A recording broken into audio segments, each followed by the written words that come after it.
नमस्कार दोस्तों, मैं रवि मौर्य आपके अपने YouTube channel Ravi study junction में बहुत बहुत स्वागत करता हूं। दोस्तों, आज मैं फिर आप सबके बीच में एक नया टॉपिक लेके आया हूं। जी हां दोस्तों, आज के इस वीडियो में हम लोग एक नए टॉपिक के बारे में जानने वाले हैं। और आज का जो साथियों हमारा टॉपिक है वो क्या है कि किसी भी तत्व का परमाणु भार कैसे निकाला जाता है। आज दोस्तों इस वीडियो में हम लोग तत्वों के परमाणु भार को निकालना एक क्या कहते हैं ट्रिक के माध्यम से सीखेंगे। और दोस्तों क्या कहते हैं, आज का ये जो वीडियो है यानी कि इस वीडियो में साथियों हम लोग परमाणु भार को निकालना चुटकियों में सीखेंगे। और क्या कहते हैं दोस्तों, आप लोग वीडियो के अंत तक बने रहिएगा, जिससे कि आज का जो हमारा ये टॉपिक है तत्वों का परमाणु भार किस तरीके से निकाला जाता है वो आप आसानी से सीख जाए। तो चलिए दोस्तों क्या कहते हैं, तो चलिए साथियों हम लोग क्या करते हैं, स्टार्ट करते हैं। यहाँ पे देखिए साथियों क्या कहते हैं, हमने क्या किया है कि लगभग 20 तत्वों को हमने क्या किया है, लिख रखा है। और 20 तत्व हमारे क्या है, जैसे इसमें हो गया हमारा साथी क्या है, हाइड्रोजन है, हीलियम है, लिथियम है, बेरिलियम, बोरान, कार्बन, ऐसे साथी हमारे क्या हमने यहाँ पे 20 तत्वों का नाम लिख रखा है। अब साथियों क्या करते हैं हम लोग बात करते हैं इन 20 तत्वों का जो क्या होता है परमाणु संख्या। यहाँ पे देखिए मैंने इस साइड लिख रखा है। और इस तत्व को जिसके द्वारा क्या करते हैं निरूपित करते हैं, इनका जो सिंबल होता है जैसे हाइड्रोजन का H होता है, हीलियम का He, मैंने ऐसे सभी का लिख रखा है। और क्या कहते हैं साथियों, यहाँ इस वाले काला यहाँ पे जो हमारा ब्लैक है, यहाँ पे हम लोग क्या करेंगे तत्वों का परमाणु भार निकालना सीखेंगे। तो चलिए साथियों क्या करते हैं, अब हम लोग देखते हैं। देखिए साथियों क्या कहते हैं कि हमने यहाँ पे एक ट्रिक बना रखा है कि यदि परमाणु संख्या क्या हो साथियों, सम हो, यानी कि यदि किसी भी तत्व की परमाणु संख्या सम हो तो अगर हमें उसका परमाणु भार निकालना है तो 2 गुने परमाणु संख्या, यानी कि हम लोग क्या करेंगे साथियों कि परमाणु संख्या में 2 का गुणा कर देंगे।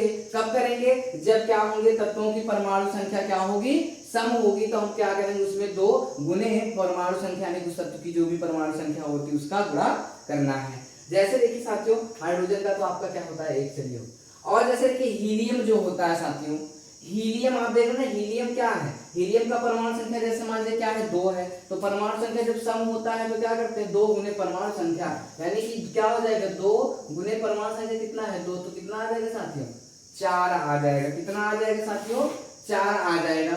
अब ऐसे देखिए लिथियम क्या है, लिथियम कितना है, इसका परमाणु संख्या 3 है, तो इसका निकालना हो। देखिए 3 है तो क्या है विषम है, विषम संख्या के लिए हम लोग क्या करते साथियों 2 गुने परमाणु संख्या प्लस 1 यानी कि 2, और जो उसकी परमाणु संख्या है और उसी में 1 और जोड़ देंगे ना, तो क्या हो जाएगा 2 गुने क्या हो जाएगा परमाणु संख्या क्या है 3 है प्लस 1 बराबर साथियों कितना आ जाएगा 7 आ जाएगा। जी हाँ साथियों, इस तरीके से हम लोग क्या करेंगे कि सभी तत्वों का परमाणु संख्या आसानी से ज्ञात कर सकते हैं। तो चलिए साथियों हम लोग क्या करते हैं कि इन सभी तत्वों का परमाणु संख्या क्या करते हैं ज्ञात करते हैं। जैसे देखिए बेरिलियम है, अब बेरिलियम क्या है 4 है, तो क्या है सम है, तो क्या हो जाएगा 2 गुने क्या होगा 4 बराबर क्या आ जाएगा साथियों 8 हो जाएगा। यानी कि इसका जो परमाणु भार क्या होता है 8 होता है, लिथियम का 7 होता है, हीलियम का 4, हाइड्रोजन का 1। अब जैसे देखिए जो बोरान है, बोरान के साथ में भी आप छोड़ दीजिए, अभी इसको हम लोग करेंगे, अभी इसको छोड़ दीजिए। कार्बन देखिए साथियों क्या है 6 है, इसका क्या है सम है, यानी क्या हो जाएगा 2 गुने क्या हो जाएगा 6, कितना आ जाएगा साथियों 12। तो कार्बन का परमाणु भार कितना होता है 12 होता है। नाइट्रोजन जो है साथियों क्या कहते हैं, इसको भी आप क्या करिए साथियों इसको भी छोड़ दीजिए, ठीक। अभी हम लोग इसको करेंगे। अब देखिए हमारा क्या है ऑक्सीजन है, ऑक्सीजन क्या है साथी इसको भी छोड़ दिए, ऑक्सीजन क्या है सम है, तो क्या हो जाएगा 2 गुने 8 हो जाएगा, तो बराबर क्या आ जाएगा साथियों 16 आ जाएगा। अब हमारा क्या है अगला क्या है हमारा फ्लोरीन है ना साथी, इसको भी हम क्या करते हैं इसको भी छोड़ देते हैं। अभी जो हम छोड़ रहे हैं अभी हम लोग क्या करेंगे इसको क्लियर कर लेंगे, अभी आप घबराइएगा मत। चलिए आगे देखते हैं हमारा क्या है नियान है, तो नियान का क्या है 10 है, तो क्या हो जाएगा 2 गुने 10, तो क्या आ जाएगा साथियों 20 आ जाएगा ना। ऐसे देखिए क्या हो जाएगा हमारा सोडियम है, तो क्या हो जाएगा सोडियम क्या है विषम है, तो क्या हो जाएगा 2 गुने क्या होगा 11 प्लस 1, तो कितना आ जाएगा 11 गुना 22 से 23 हो जाएगा। क्या है मैग्नीशियम का, तो मैग्नीशियम का क्या होता है साथियों 12 है, तो क्या हो जाएगा 2 गुने 12, तो क्या हो जाएगा 12 गुना 24। हमने क्या, क्योंकि मैग्नीशियम क्या है साथियों सम संख्या, तो सम संख्या के लिए हमें क्या करना है 2 गुणे परमाणु संख्या, और विषम संख्या के लिए क्या करना है 2 गुने परमाणु संख्या प्लस 1, ठीक। ऐसे हम लोग सभी का निकाल सकते हैं। एल्युमिनियम है साथियों, एल्युमिनियम का निकालना होगा, तो क्या हो जाएगा 2 गुने, अब देखिए क्या विषम है तो क्या हो जाएगा 13 प्लस 1, तो क्या हो जाएगा 27 साथियों। इसका जो परमाणु संख्या होता है क्या होता है, सॉरी परमाणु भार जो होता है क्या होता है 27 होता है। सिलिकॉन का आगे क्या हो जाएगा साथियों 2 गुने कितना है 14, तो क्या हो जाएगा 28, क्योंकि क्या है सम है।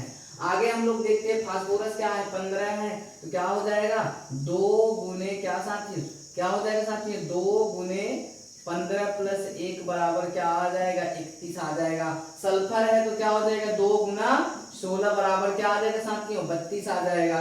क्लोरीन है तो क्लोरीन का देखिए क्या विषम है तो क्या आ जाएगा 2 गुने 17 दूना कितना हो जाएगा प्लस 1, तो क्या आ जाएगा 35 आ जाएगा। तो साथियों देखिए जो क्लोरीन का जो परमाणु भार होता है वह क्या होता है 35.5। अगर आपको 35 इतना याद हो गया तो आप 0.5 तो लगा ही लेंगे, उसमें कोई दिक्कत नहीं है, क्योंकि साथियों देखिए ये क्या है परमाणु भार निकालने का ट्रिक है। तो थोड़ा बहुत क्या होता है साथियों अपवाद रहता है, तो अगर हम लोग अपवाद को लेके चलेंगे तो हम लोग कभी किसी भी चीज को नहीं कर पाएंगे। तो अपवाद को हमें छोड़ देना है, क्योंकि सभी चीज में क्या होते हैं कुछ न कुछ अपवाद रह जाते हैं। ऐसे इस ट्रिक में भी क्या है थोड़ा सा अपवाद है, तो अगर हम लोग अपवाद को लेके चलेंगे तो हम लोग इन सभी तत्वों का क्या कहते परमाणु भार निकाल ही नहीं पाएंगे।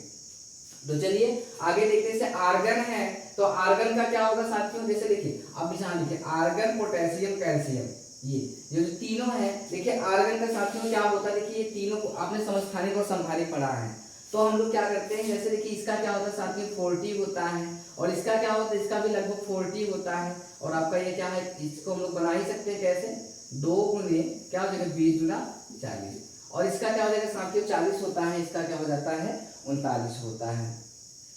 तो 19 गुना 38 से 39 हम लोग इसको भी याद रख सकते हैं। लगभग ये 40 होता है तो हम लोग 39 भी कहते हैं, और 40 भी क्या होता है लगभग 40 में होता है जिसको आप 39 कह सकते हैं। तो ये हो गया साथियों हमारा क्या है तत्वों का परमाणु भार निकालने का ठीक है। अब देखिए साथियों, अब यहाँ पे जैसे देखिए हमने आपको छोड़ रखा था क्या, जैसे बोरान का छोड़ रखा था। देखिए साथियों बोरान और क्या कहते हैं हमने नाइट्रोजन का और फ्लोरीन का। तो बोरान और नाइट्रोजन और जो फ्लोरीन है इनका देखिए जो परमाणु भार होता है साथियों आपको इसको याद कर लेना है, क्योंकि देखिए क्या होता है कि कुछ हमने बताया कि कुछ अपवाद रह जाते हैं। अगर अपवाद को लेके चलेंगे हम, अगर अपवाद ही लेके चलेंगे तो हमें जो 16 17 और है तो नहीं याद हो पाएंगे। तो 4 को हमें याद कर लेना है, बाकी और सब तुम्हारा ट्रिक से ही तो हो रहा है। तो चलिए आगे हम लोग क्या करेंगे, जैसे देखिए बोरान का जो होता है साथियों, बोरान का कितना होता है 10 होता है, आपको याद रख लेना है। और नाइट्रोजन का जो साथियों होता है वह क्या होता है 14 होता है। और जो होता है फ्लोरीन आपका होता है क्या साथियों, जो हमारा क्या होता है फ्लोरीन होता है, इसका क्या होता है साथियों 18 होता है। तो कुछ हमारे हैं इस पे नहीं लागू होते, बाकी तो सभी पे लागू होते हैं। तो साथियों अगर आपको ये ट्रिक याद है तो इस ट्रिक से आप आसानी से क्या कर सकते हैं कि तत्वों का परमाणु भार यानी कि निकाल सकते हैं। भाई देखिए कुछ तो अपवाद रह जाएंगे, उसको हमें छोड़ देना है।